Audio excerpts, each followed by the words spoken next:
উচ্চ মাধ্যমিক চতুর্থ সেমিস্টার ভোকেশনাল ছাত্রছাত্রীদের আমার চ্যানেলে স্বাগত জানাই। আজ তোমাদের জন্য এনেছি অবিনাশের 48 গদ্য থেকে দুটি প্রশ্ন উত্তর। এগুলি প্রথম থেকে শেষ পর্যন্ত দেখার সাথে সাথে আমার চ্যানেলে নতুন হয়ে থাকলে চ্যানেলটিকে সাবস্ক্রাইব করে দিও। দেখো, আজকের প্রশ্ন হলো, বুড়ো বয়সে যে কি দরকার পড়লো ওর বোম্বাই যাবার ভগবানই জানে, মিছিমিছি নিজের সর্বনাশটা করলো।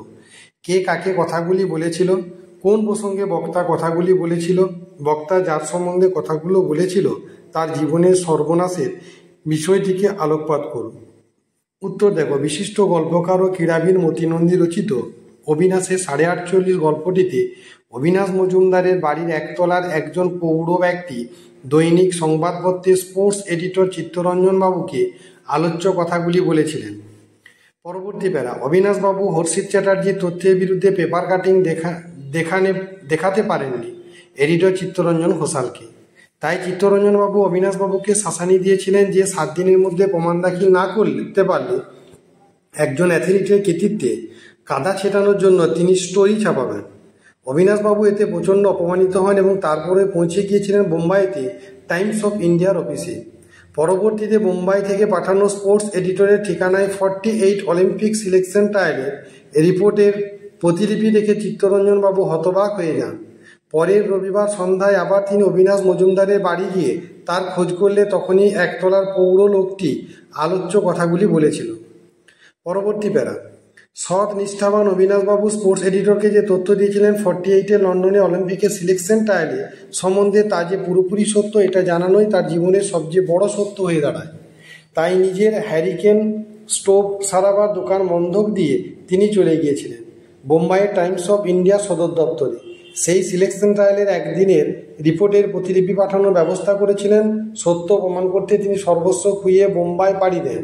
বৃদ্ধ বয়সে মিথ্যাবাদী হয়ে বেঁচে থাকার চেয়ে সর্বস্ব খুইয়ে ফেলাও যেন তার কাছে ছিল অনেক সম্মানে। এভাবে অতীতের দিকপাল অ্যাথলিটের জীবনে নেমে এসেছিল সর্বনাশের কালো মেঘ। পরবর্তী প্রশ্ন, মিছিমিছি নিজের সর্বনাশটা করল, বক্তাকে কার সম্পর্কে তার এই মূল্যায়ন, তিনি কি তার এই মূল্যায়নের সঙ্গে সহমত, যুক্তিসহ আলোচনা করুন।